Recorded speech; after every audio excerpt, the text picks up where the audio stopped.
It's over. Your first year, you had over 100 people on an average. For a while. Yeah, and it was good.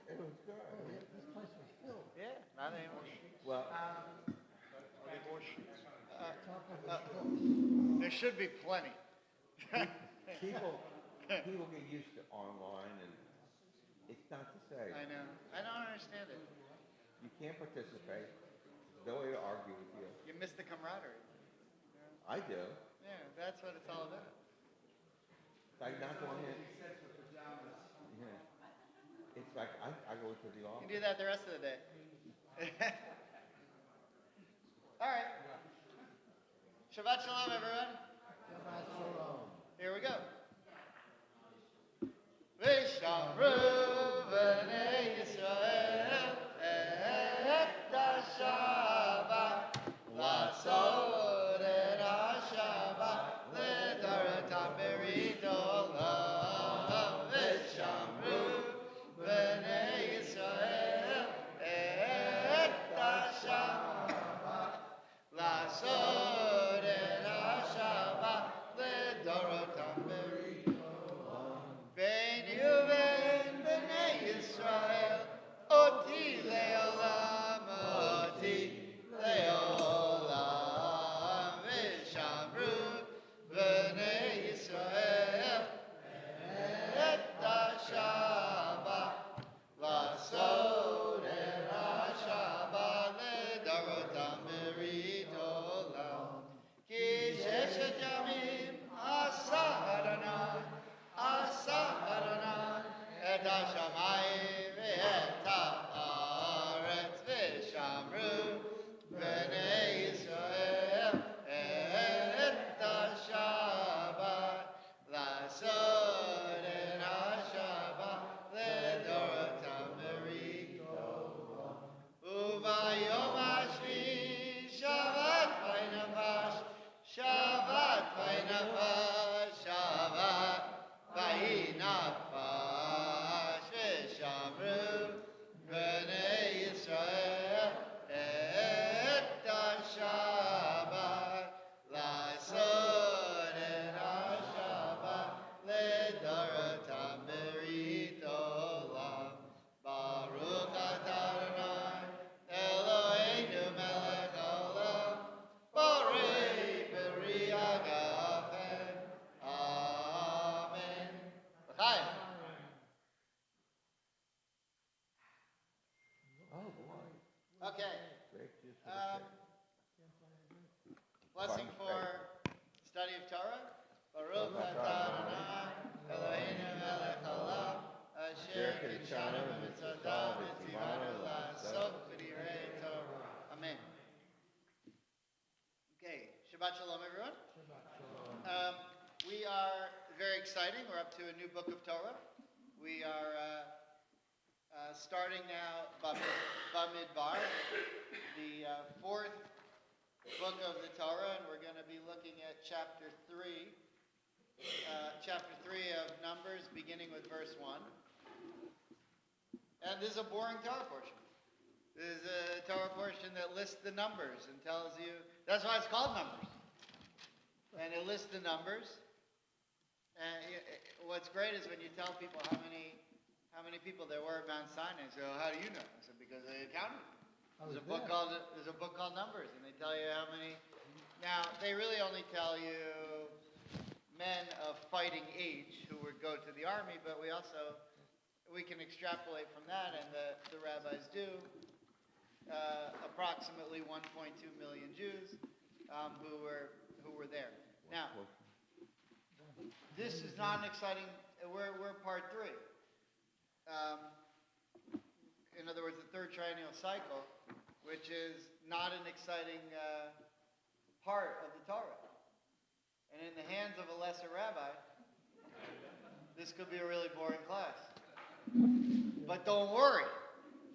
We found something. Not only did we find something, there's one of the parts of the Torah. It really only occurred to me this morning as I was rethinking this. But one of the parts of the Torah that's most troubling to me, finally, this morning, started to make sense based on what I prepared for today. And I hope that you'll be amazed by it as well. 99% of the time, when someone comes to me and says, I have a problem with Judaism because of this verse, or that verse, or whatever, you can show them a way to understand it so that they no longer have an issue. Almost all the time. There may be one or two that are really tough to explain, and you may have to wait till you get to heaven and get like a better explanation from someone up there. Right? But there's one of the parts of the Torah that I found to be the most unjust, the most problematic. And only today did I finally start to see. Now, by the way, when I see something in the Torah that seems unjust, I don't dismiss it as unjust. I maybe dismiss it as I don't really get it. Maybe someday I will. If not, when I go to heaven, they'll explain it to me there, which is supposed to be what happens. I read an article. They said somewhere it's written in rabbinic tradition that when you get to heaven, they show you what you accomplished, and then they show you what your potential was. PowerPoint. And then when they show you what your potential was, they say you could hear the screams from one end of the universe to the other. So, They didn't have overachiever. right. So you guys, you don't have to worry. But the other 4,900 members of our congregation who don't come every Saturday, I'm very concerned. That's why we try to get them. Now, all the other 4,900, they're all watching online. They're all. All right, now I'll turn this on. Okay, so if we can look at the parts of the Torah that really trouble us, I mean, chances are it's not what it seems. And you have to, really investigate what the rabbis say and so forth, and then you get a better picture. Are there some that remain problematic? Sure. And maybe we don't have great answers for that yet. It doesn't mean the answers aren't out there. It's just we don't have them. But I do want to look at one today, and I think that you're going to find it, hopefully, take something that was previously unsettling and hopefully make it settling. That being said, there's not a lot of great stuff here, but there is one thing that's very interesting. There are three types of Jews. We have the three matzahs on Pesach. What do the three matzahs on Pesach represent? The three types of Jews? Not tribes. There's 12 tribes. Levites, Kohens, and Israelites. Now, Levites and Kohens are from the same tribe. They're both from Levi. What's a Kohen? A Kohen, or priest, is someone who's from the tribe of Levi, but specifically from the line of Aaron. Clear so far? So you can be a priest. If you're a priest, you're automatically a Levite. But you can be a Levite and not necessarily a priest. So you're a Levite if you're from anyone else other than Aaron. If you're not directly from his line. If you're not his son, his grandson, his great-grandson, whatever. Any Kohens here? Well, what a shame. Any Levites? Not one. Oh my goodness. Who's going to do this? How are we going to start the Torah? Or Reform, we got rid of that. You know why Reform? So when you're chanting Torah, the first aliyah is supposed to go to a Kohen. The second aliyah is supposed to go to a Levite. Reform got rid of that. You know why? Couldn't get anyone to come to minyan. Couldn't get because we say everyone's equal. So we got rid of that caste system. Okay. In this Torah portion, when we start to count the numbers, we don't count the Levites. Something special happens to the Levites. And what happens is, well, we're going to look at it in a second, but we have to ask the question. We understand why the Kohens are the Kohens. Because Aaron was the first priest. For whatever reason, God chose Aaron to be the first priest. I mean, Rashi tells us, but we don't need to get into it. Aaron's the first priest. And so his descendants are all the priests. But then you have the Levites. What's so great about them? In fact, the way the Torah starts, the Levites are a terrible problem. Who's the first son of Jacob? Named a sandwich after him? Reuben, right? I'll tell you what's one of the great experiences. Now, Fort Myers is not known, they have a lot of fresh fish, but it's not a culinary capital of the world. But if you want a grouper Reuben, Fort Myers is the capital of the world. It is the most, when you have a fresh piece of grouper with melted cheese and Thousand Island dressing on rye, that is something special. That, if you want anything else to eat in Fort Myers, you can't get it. But if you want a grouper Reuben, go to Pincher's Crab Shack. Don't get the crab, get the grouper Reuben. All right. Man, it's nice. Okay, so I'm still with the grouper.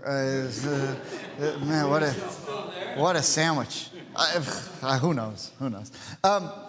Okay, so what's so special about the Levites? So there's something that they do. Actually, there's something that they don't do that everyone else does. That is so subtle in the Torah that you won't even believe it if the Midrash didn't tell you. And even when the Midrash does tell you, you won't believe it. All right, so I'm setting the scene a little bit. This is going to sound really boring, but it's going to end up being amazing. Okay, so here we go. Chapter 3, verse 1. If you're at home, the worksheet is where it always is, tbam.org/worksheet. Okay, Norman, chapter 3, verse 1. This is the line of Aaron and Moses at the time that the Eternal spoke with Moses on Mount Sinai. These were the names of Aaron's sons: Nadab, the firstborn, Abihu, Eleazar, and Ithamar. Those were the names of Aaron's sons, the anointed priests who were ordained for priesthood. But Nadab and Abihu died by the will of the Eternal when they offered alien fire before the Eternal in the wilderness of Sinai. And they left no sons. So it was Eleazar and Ithamar who served as priests in the lifetime of their father Aaron. Okay, now, if we're looking at this very carefully, you'll notice in verse 2 something very specific about one of the boys, one of the sons. What is it? Right, Nadav. So the way it's written is, if I'm looking at the Hebrew, Habachur Nadav. Habachur Nadav. The firstborn Nadav. And then there's like a semicolon. And then it says the other three grouped together. Va'avihu Elazar v'Itamar. So it's the Bachur Nadav, period. Then the other three. So the Torah is going out of its way here to show you that Nadav, there's something different about him than the others, and that is that he's a firstborn. Then we see, Nadav and Avihu, they offer the strange fire, and they both get struck down by God, and they die. And so, what do we know about them? They had no children. Why do we need to know that? Because what happens next is, if Nadav and Avihu are both dead, who's the next oldest? According to the way that the Torah, unless there's a specific reason, the Torah always goes in order of age. So you see then that Elazar now is first, and Itamar is second, which means Elazar is the oldest remaining brother. And there are no children, which means to say Elazar is not a real firstborn. And normally, he wouldn't get to be anything special about him. But because there are no sons of Nadav and Avihu, and if we would have said, if you're not a son, you can't be a priest, that would have been the end of the priesthood. But we can't do that. We got to take somebody. So we go now to the third-born son, which is not ideal. That's what we're pointing out. So what I'm showing you so far is that there's something about the notion of being a firstborn that is very important in terms of lineage here. Clear so far? Okay. Okay, now we're up to verse 5. Please. Adonai spoke to Moses, saying, Advance the tribe of Levi and place its men in attendance upon Aaron, the priest, to serve him. They shall perform duties for him and for the whole community before the tent of meeting, doing the work of the tabernacle. They shall take charge of all furnishings of the tent of meeting, a duty on behalf of the Israelites, doing the work of the tabernacle. You shall assign the Levites to Aaron and to his sons. They are formally assigned to him from among the Israelites. You shall make Aaron and his sons responsible for observing their priestly duties, and any outsider who encroaches shall be put to death.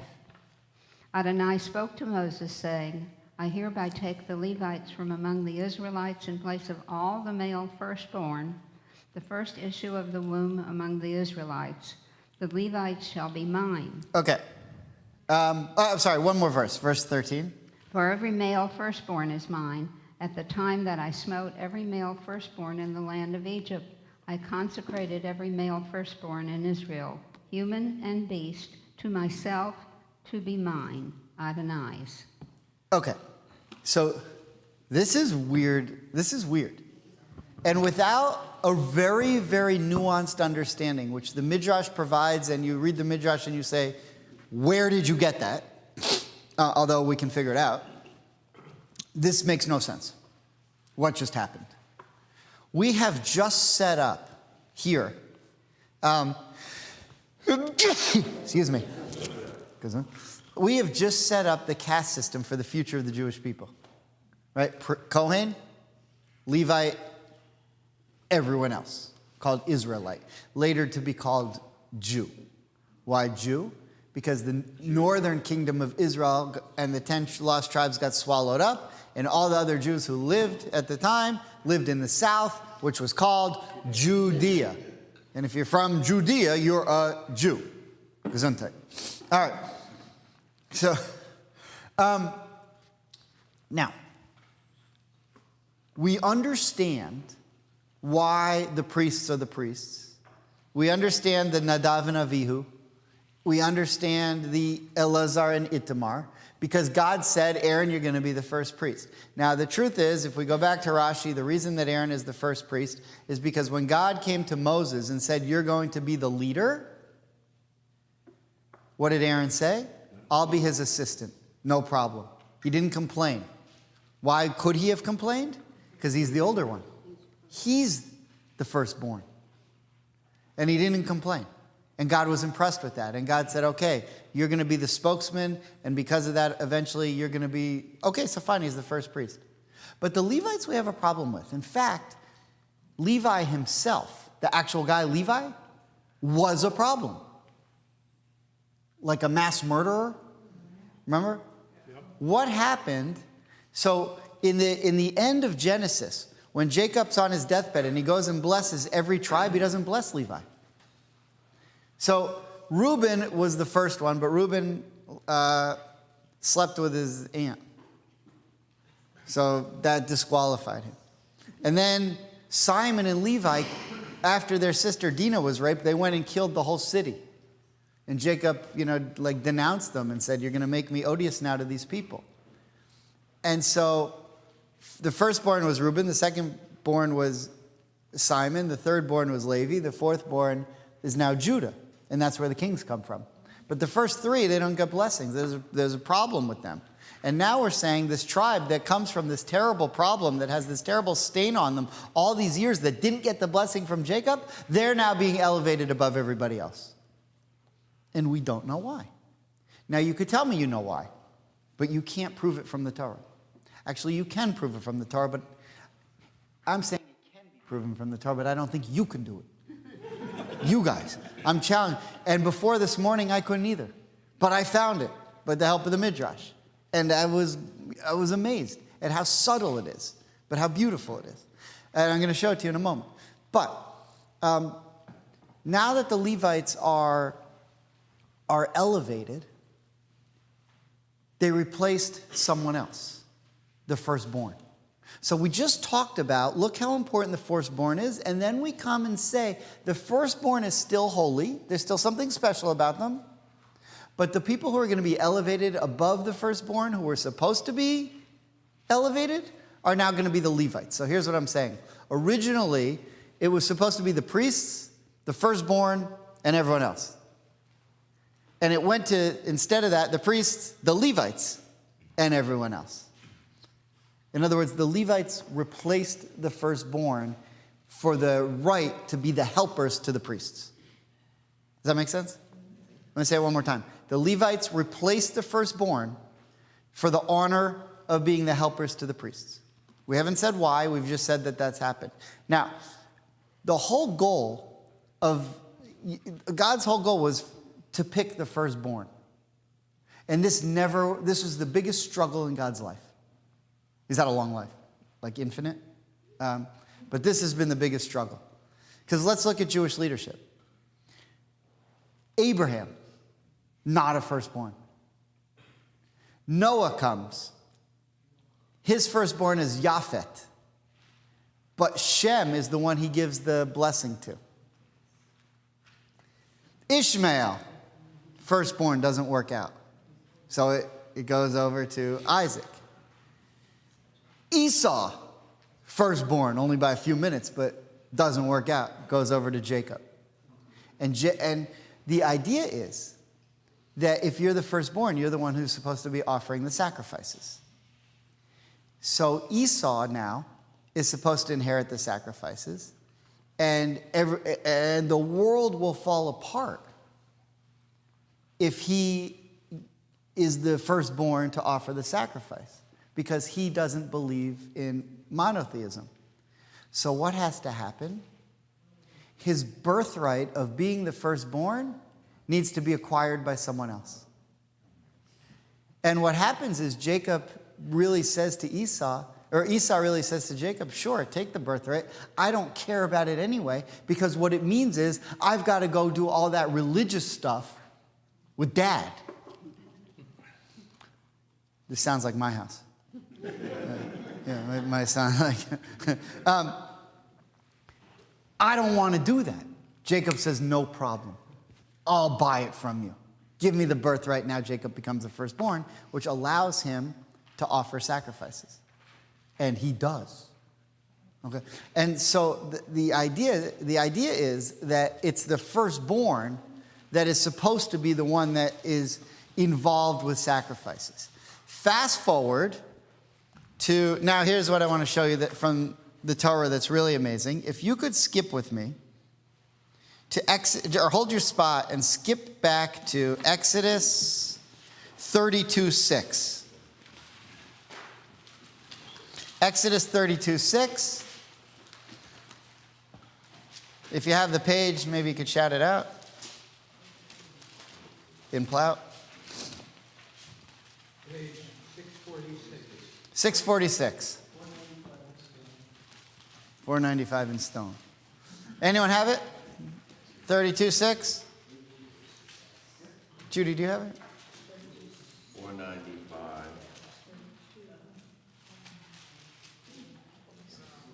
Yeah. Okay. Would you mind reading verse 6? Please. Early the next day? Is that what we're looking at? Yeah. Early the next day, the people offered up burnt offerings and brought sacrifices of well-being. They sat down to eat and drink and then rose to dance. Okay. So my translation here in the Midrash says, and they rose up early on the morrow and offered burnt offerings. So your translation, I think, said the people. I don't have the Hebrew in front of me, but a good question would be is who are they? Who are the ones who offered the burnt sacrifices? So the Torah doesn't tell you. Now, who are they offering the sacrifices to? The golden calf. So whoever is offering these sacrifices is doing a horrible thing, one of the biggest sins in the whole Torah. And what are they doing? Offering sacrifices to the wrong God. Now, who traditionally is in charge of offering the sacrifices? The firstborn. And so here's what the Midrash says. God said to them, this is Midrash. God said to them, I have given promotion to the firstborn, having made them great in the world. And they have renounced me and have risen and offered sacrifices before the golden calf. And here, in this line in the Midrash, is a huge change in the caste system for all of history of the Jewish people. Behold, I shall dismiss the firstborn and enroll the sons of Levi. Therefore, the Holy One, blessed be he, told Moses to number them, as it says, number the children of Levi, which we'll see later. So in that moment at the golden calf, the firstborn of all of the tribes brought sacrifices to the golden calf, with the exception of one tribe. No one came from Levi. Why would no one come from Levi? Because Moses was their guy. Moses is from their tribe. And so everyone else said Moses is dead up on the mountain. The Levites said, we're holding out for our guy. We're with our... Now, they may have also been more spiritual, whatever. But in this moment, the honor of being the assistants to the priests, God took it away from the firstborn and gave it to the Levites, and that's how it is to this day. Clear so far? All right, so what I'm just pointing out in the Torah, when it says they, it doesn't specifically say the firstborn. But if you know that the group of people who were in charge of always bringing the sacrifices were the firstborn, and if you see now in our verse in chapter 3 of Numbers that when they are taken out and the Levites are brought up, then it all starts to make sense. You can go back to that verse in Exodus where it says they and write in the firstborn of all of the tribes except for Levi. Okay. Aaron was part of Levi. Didn't he mold that golden calf or no? No, he didn't mold it. Now, this is a very interesting conversation. We do it every year when we get to that part of the Torah, when we get to Ki Tisa. What happened was Aaron tried to stall the people.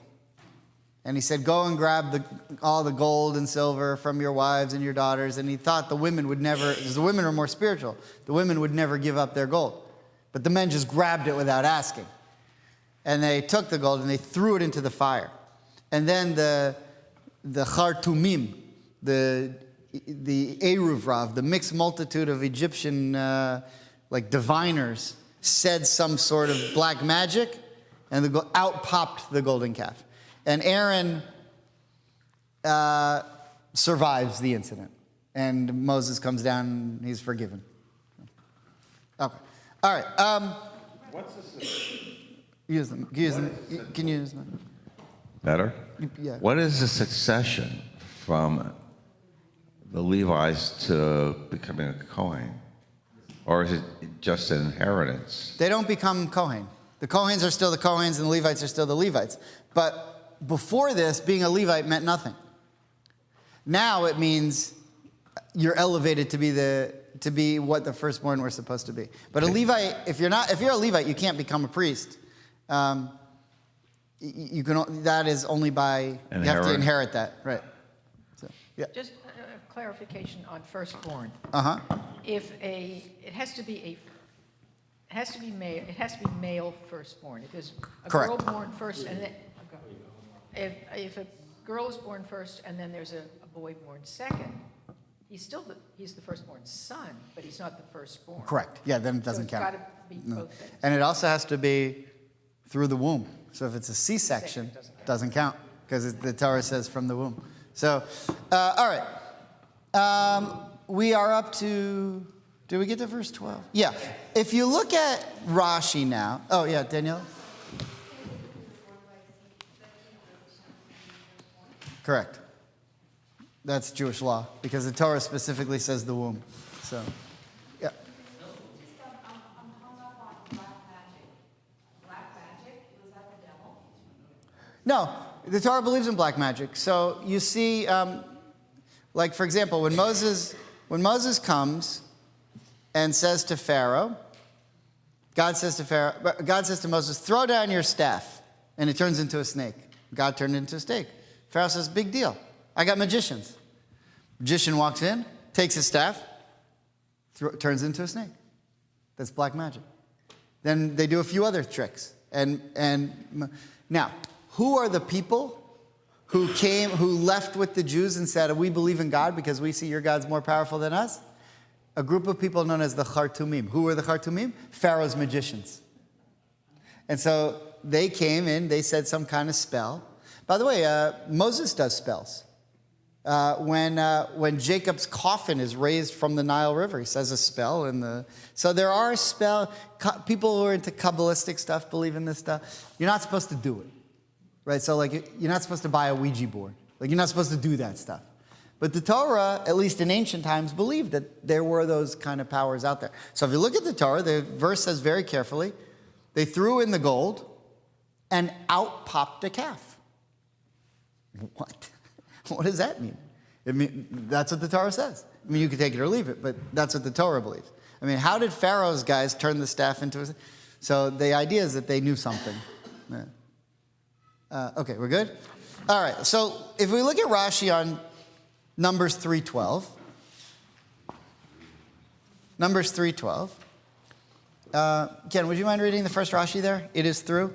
It is through the firstborn to whom I surely have a title that I have a claim on them, the Levites. And so I take them in the firstborn's stead. For originally the service, the priestly functions, was performed by the firstborn. But when they, the Israelites, and among them their firstborn too, sinned by worshiping the golden calf, they became disqualified. And the Levites, who had not worshipped the idol, were chosen in their stead. Right. So if you don't believe me, if you don't believe the Midrash, you have Rashi. And if you don't believe Rashi, you can look for yourself in the Talmud in Zvachim, page 112b. And you'll see that that's what happened.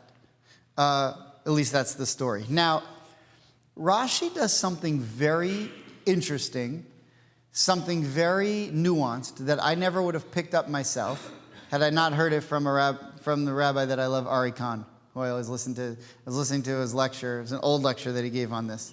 And he learned it from Rabbi Soloveitchik, who was his rabbi at YU.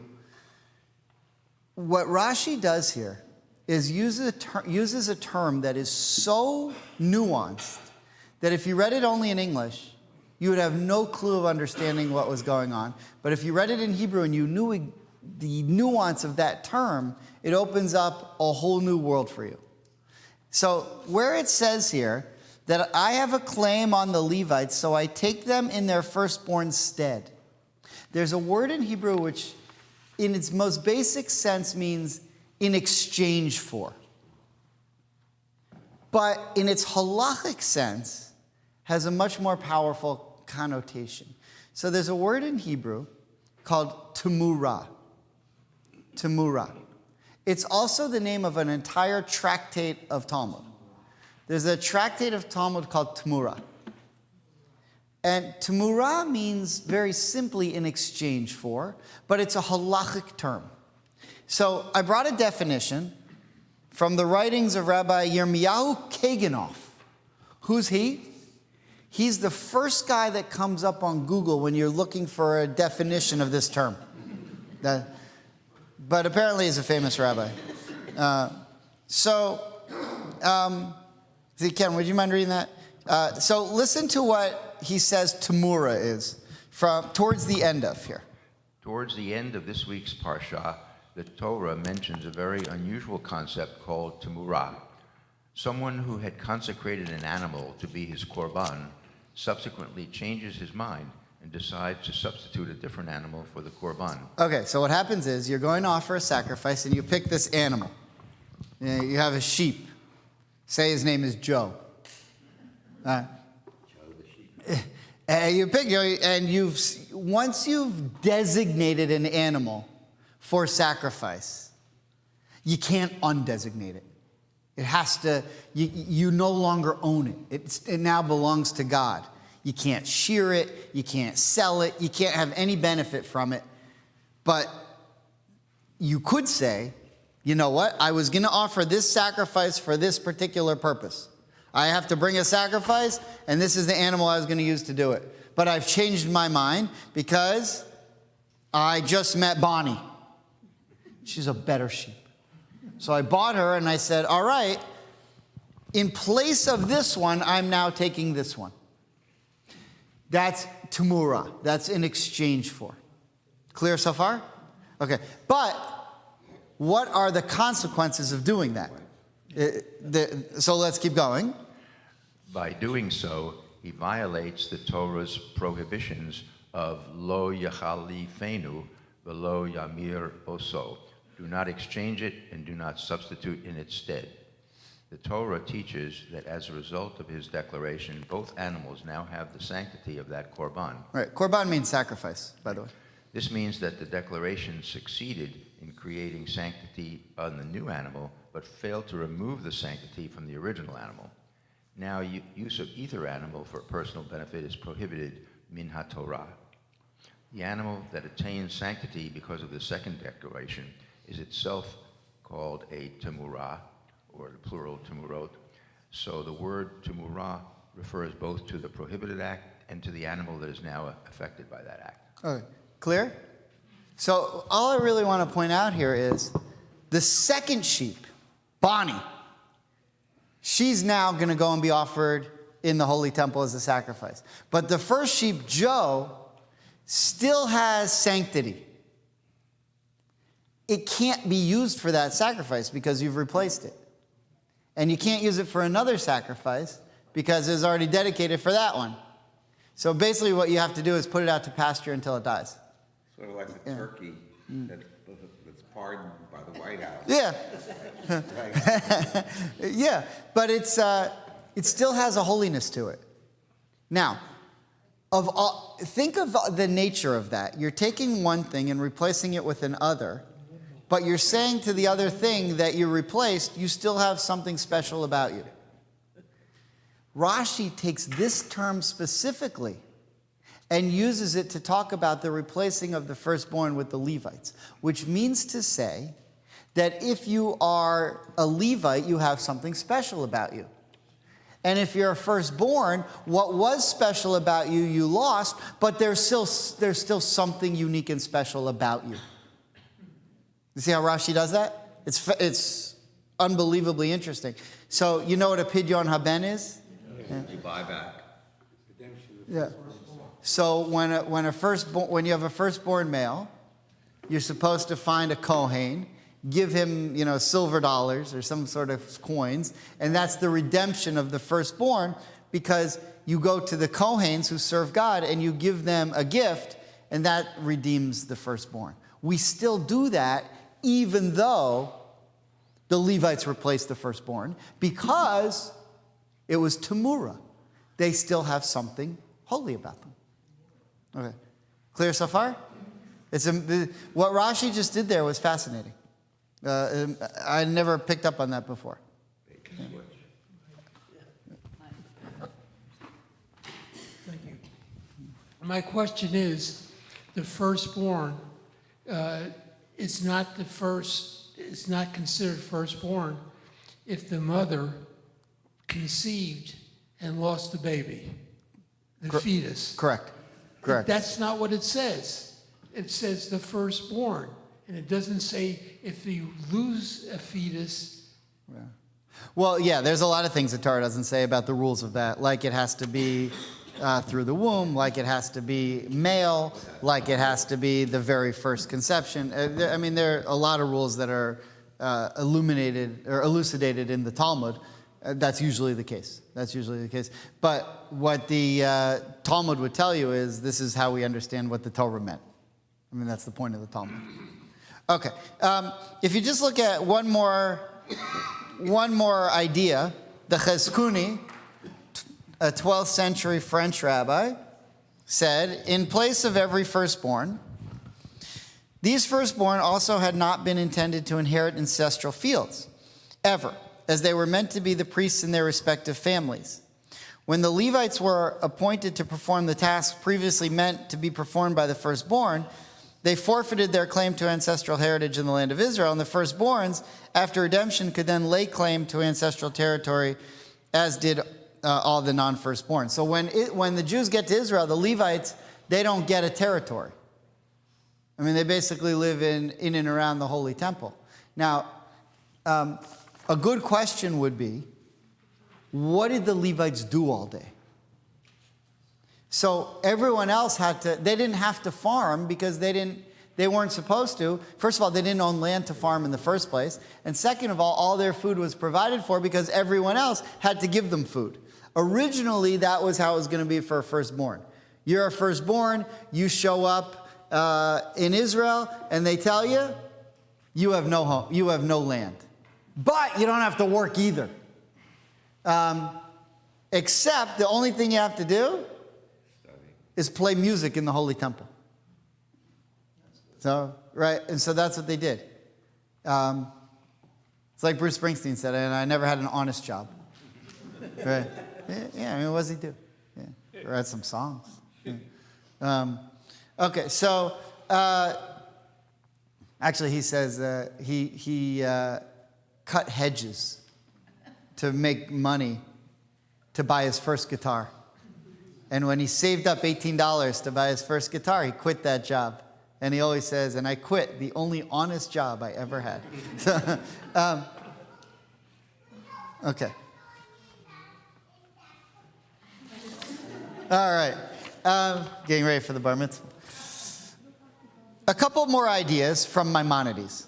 So if you look at the bottom of the page, Hilchot Shemitah. Shemitah means the laws of the sabbatical year. Chapter 13 is the last of the chapters of the laws of Sabbath, and 12 and 13 are the very two last laws. So Maimonides writes a couple things about the Levites here that I just wanted to share with you, and then we'll move on. Because a good question would be, what did the Levites do all day? Now, we know what the priests did. The priests were in charge of offering the sacrifices, but the truth is that there were thousands and thousands of Levites and priests.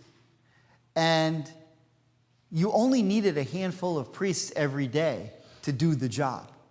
And so if you were a Levite or a priest, people think that every day they would report for work at the Holy Temple. The truth is, the average priest or Levite only had to work in the temple, or only got to work in the temple 1 or 2 days a year, because there were thousands of them.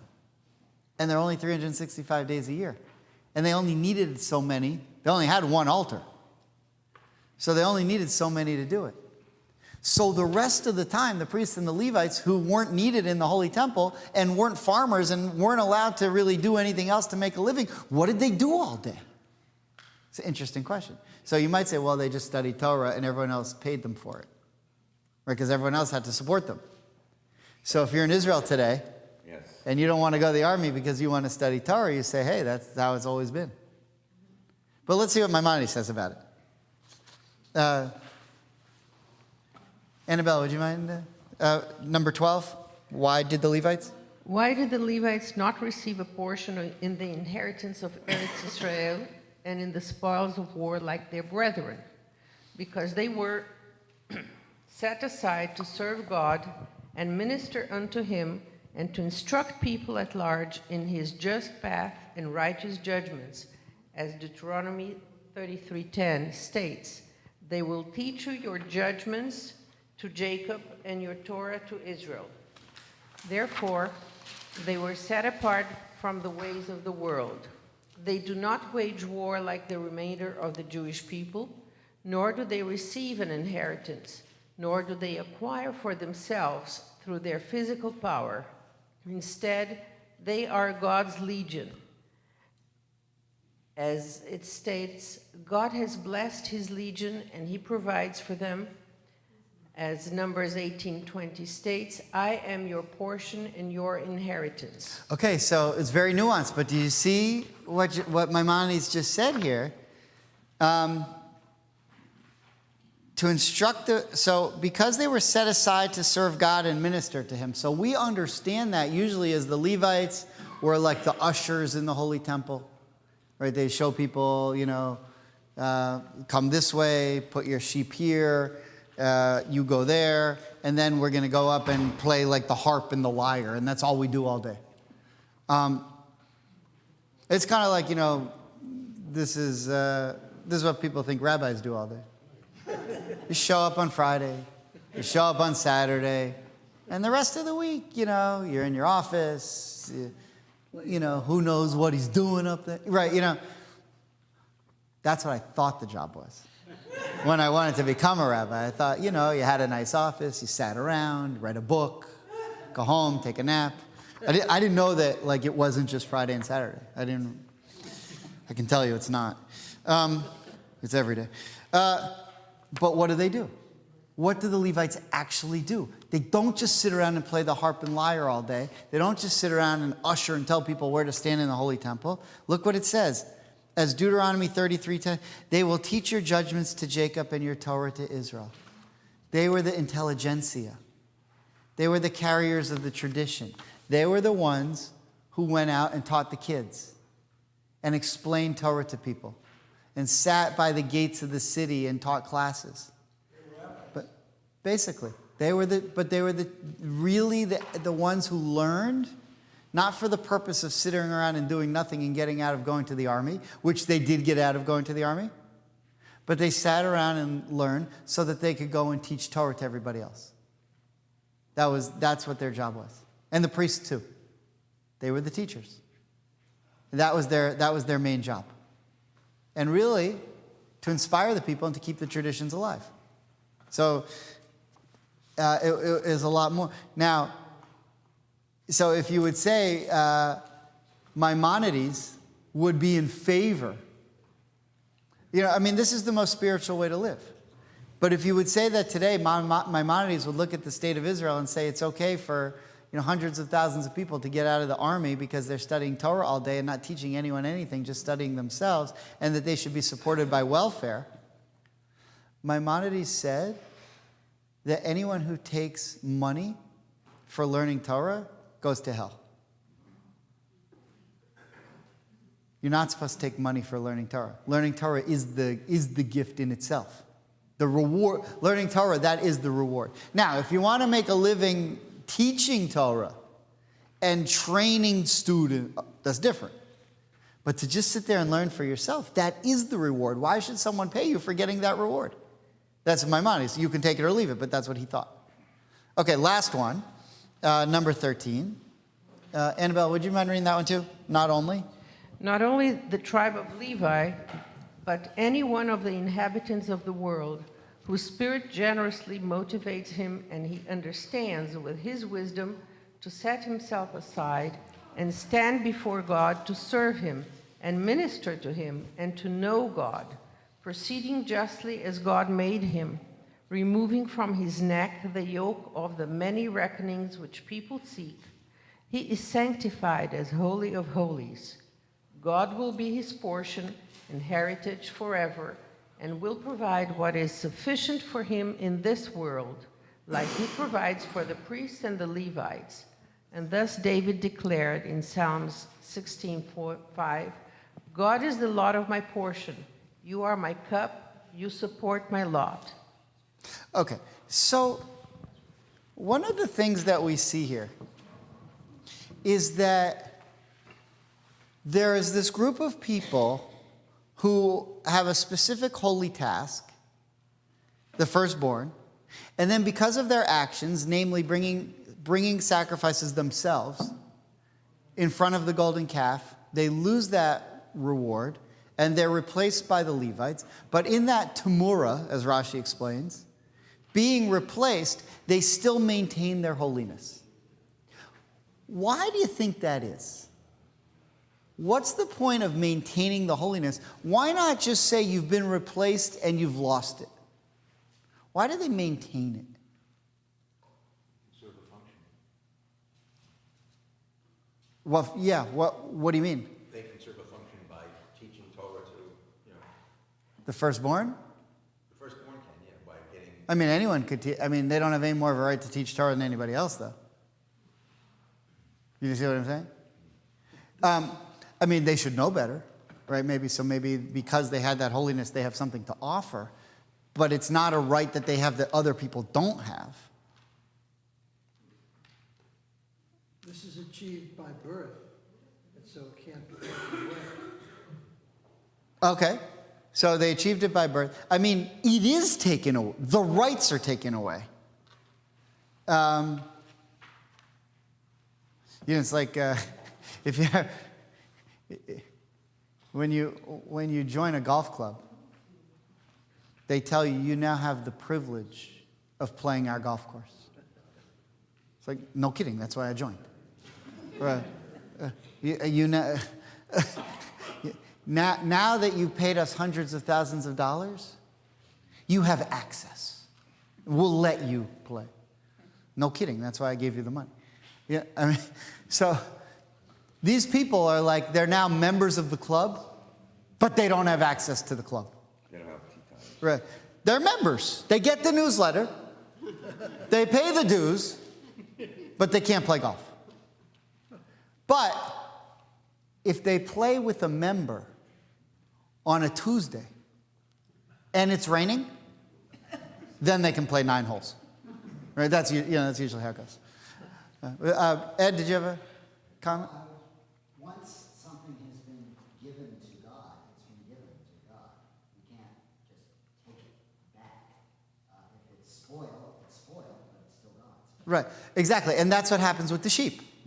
So the sheep that is replaced, that you say, I'm not going to offer the sheep, I'm going to offer that sheep, you've already declared the sheep as holy. It has something special to it, which means you can't benefit from it. You can't shear the wool, you can't sell it, you can't eat it, you can't benefit from it.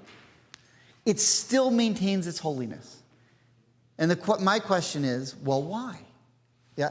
Isn't that like for every Egyptian firstborn that was smited, then each firstborn is of like the Jewish people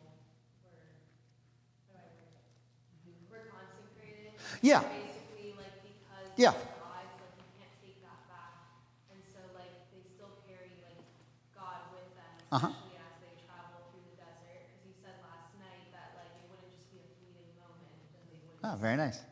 Continue on. Yeah, exactly. Exactly.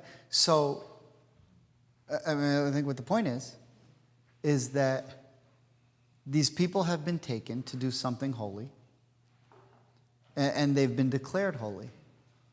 Unfortunately, because of their behavior, they forfeited the right to do what they were chosen to do, but they were still chosen. But I think that, if you look back through history, if Ishmael, so before Isaac was born, and God said to Abraham, you're going to have another son, because Ishmael is not into monotheism. Abraham's reaction was, I don't need another son. Fix the one I got. God, make Ishmael see the light. Help me with the one I got. And God says, no, he's never going to get it. You're going to get Isaac. He'll get it. But Abraham's first reaction was, my firstborn son, if only he could get it. Because if he did get it, it would be flipped. And even if Isaac was born, I couldn't take him to be the sacrifice, the prototypical sacrifice that, inaugurated where the Holy Temple was going to be with the Akedah. It wouldn't have worked with Isaac because Isaac wasn't the firstborn. But when Ishmael declared himself invalid, like the firstborn did, then Isaac is now eligible. So what I'm saying is, and this is the most important point, if you become invalid, you're not eliminated. You're not written off forever. There's always the hope that you could come back, that it could return. We don't give up on you. Now, I heard recently, I mentioned this actually last week in my Devar Torah, so it should be new to you now. Maybe one of you were there, a couple of you were there last Friday. Anyway, here's what I said. I heard this guy, I can't remember who it was. It was someone I heard on TV. I don't even remember the context. But he said something that stuck with me. He said, the reason that I believe in God, anyone remember I said this? The reason that I believe in God is because for all of the diseases and all of the viruses and all the stuff like that that are out there, the human mind, we believe that there is a cure. And that's not necessarily rational. But we believe that we'll find it. And not only that we'll find it, it exists. We haven't found it yet. The COVID vaccine, the formula existed before they found it. They just had to go find it. They didn't know what to look for. And same thing with cancer and all these other things. It's out there. We just need to go find it. But we always contribute to research to find these things because we believe somewhere in our souls that God wouldn't create the world without putting the fixes. So when I heard that, and I thought about this morning as I was driving to temple, something else came to mind that finally started to explain something in the Torah, that to me was very troubling, that I never really understood. And I think now I understand it better. So I want to share with you Leviticus 21:17. If you would mind to skip to Leviticus 21:17.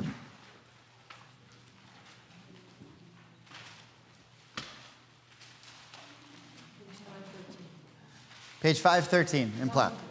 914? 914. Okay. Leviticus 21. Everyone have it? So, starting with verse 16, it says, God spoke further to Moses, speak to Aaron and say, no man of your offspring throughout the ages who has a defect shall be disqualified to offer the food for his God. What? 9:16. 9:13. Shall be qualified, right. Oh, I'm sorry, qualified. I meant qualified. Sorry.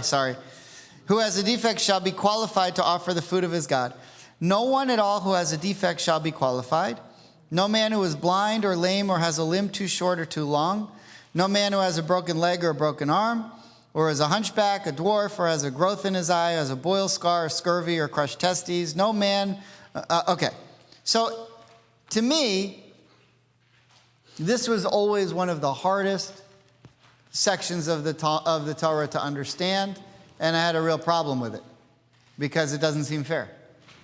And why should it be that anyone, because they have some sort of physical defect, can't offer a sacrifice in the temple? And so, in thinking about it the way we've been thinking about what we've talked about so far, this guy that I heard on TV who said, there are diseases that we don't have cures for, but I believe in God because there's hope that it will change. In thinking about that idea, and in thinking about the idea that someone who was once or could have otherwise been able to offer the sacrifices like the firstborn have now lost that designation, but still remain holy. The fact that they still remain holy gives them hope that they could someday fix it and go back. That someday, somehow, it could be fixed and go back. A theological change in the world somehow. And so this section of Torah isn't meant to tell those people that whatever you have, you're blind, your foot's broken, whatever condition you have, the fact that you're not allowed to go into the Holy Temple was a message of inspiration, actually. Because what you might have otherwise thought is, I'm always going to be blind. Or that people who are blind will never be able to see. Or that people who are deaf will never be able to hear. Or people who have a broken leg or whatever will never be able to walk right again. But actually, just like the firstborn, who aren't allowed to go into either, but still remain holy, you, with whatever condition you have, you're holy too. And I want to give you hope, the Torah is saying, that someday the cure for all of these things will come about. And the point of telling you that you're not allowed to go into the temple means to say that someday soon there will be a time when you will be allowed back in. And the whole purpose of that is to give people hope that whatever your condition is, someday it could get better. Someday the tikkun, that's what tikkun olam is. The tikkuns of the world will allow us to find the cures, to move on, and to give you inspiration. And so ultimately, I think that's the message here, is that the things in the world that are broken, which is like almost everything these days, but for any of the things in the world that are broken, that seem beyond repair, there's no such thing. Because things that were broken were once whole. And they can go back to being fixed. And I think that's the point of this section of Torah. Okay, Shabbat Shalom.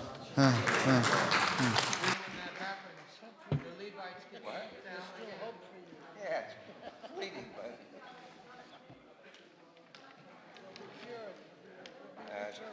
find out on Thursday. Good luck, brother. Thank you. I have a question. Get over with. You know, You can do it.